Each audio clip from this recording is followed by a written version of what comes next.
How to download iMovie on Mac. In this video, I'll show you how you can download and install iMovie on your MacBook. Let's get started. First, open App Store on the device. After you open this app, you will see search bar on the left side of your screen. And on the search bar, type in iMovie and click enter. Now scroll down a little bit until you see this logo. Click on it.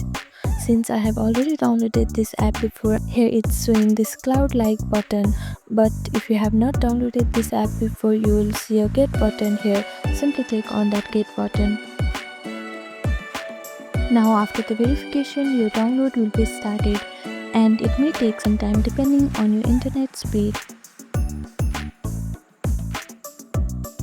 After your download is complete, you can see open button like this. Click on open to use iMovie on your MacBook. And this is how you can download and install iMovie on your device. Thank you for watching this video. Please do not forget to like, share and subscribe to our channel, and comment down below if you have any other queries. Thank you.